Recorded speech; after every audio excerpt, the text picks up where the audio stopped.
अगर कभी आपके शहर पर न्यूक्लियर अटैक हो गया तो आप क्या करेंगे? सोचिए, एक पल में सब कुछ खत्म हो सकता है। घर, लोग, सपने, सब राख में बदल सकता है। लेकिन क्या वाकई आप कुछ कर सकते हैं ताकि जिंदा बच सकें?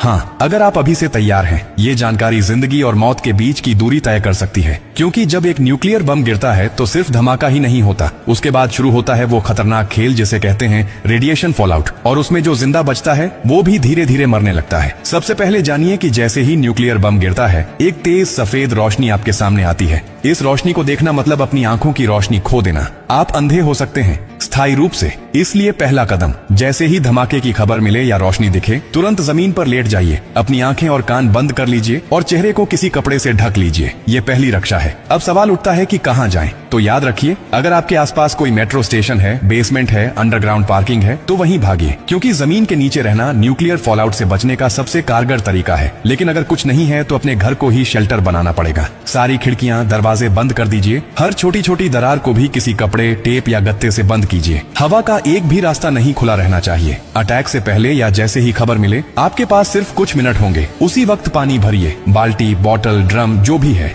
याद रखिए, अटैक के बाद पानी में रेडिएशन मिल सकता है। नल से पानी बिल्कुल मत पीजिए, इसीलिए पहले से स्टोर किया हुआ पानी ही जिंदगी बचाएगा। खाने के लिए ड्राई फूड रखें, बिस्किट, ड्राई फ्रूट्स, पैकेज्ड खाना जो बिना पकाए खाया जा सके। अगर गलती से आप बाहर थे और रेडिएशन में एक्सपोज हो गए तो जैसे ही अंदर आए, कपड़े उतारिए, उन्हें एक पॉलिथीन में बंद कर दीजिए और खुद को साबुन और स्टोर किए हुए पानी से अच्छे से धोइए। याद रहे, नल का पानी नहीं, सिर्फ स्टोर किया हुआ पानी इस्तेमाल करना है। न्यूक्लियर ब्लास्ट के बाद सबसे खतरनाक समय होता है पहला 24 घंटा। इस दौरान बाहर जाना मतलब मौत को बुलावा देना। इसीलिए 24 घंटे अपने शेल्टर से बाहर बिल्कुल मत निकलिए। अगर सरकार की तरफ से संपर्क हो जाए तो निर्देशों का पालन कीजिए। लेकिन अगर कोई सूचना नहीं मिले तो कम से कम 72 घंटे तक बाहर मत निकलिए। 3 दिन, सिर्फ 3 दिन अगर आपने सही तरीके से बिता लिए तो जान बच सकती है। और हाँ, टेक्नोलॉजी की भी तैयारी कर लीजिए। न्यूक्लियर अटैक के बाद एक इलेक्ट्रोमैग्नेटिक पल्स EMP उठती है, जो आपके मोबाइल, लैपटॉप, इलेक्ट्रॉनिक चीजें सब खराब कर सकती है। इसलिए एक पुराना एंड्रॉइड फोन, एक पावर बैंक और एक वॉकी टॉकी को एल्यूमिनियम फॉइल में लपेटकर किसी स्टील बॉक्स में रखें।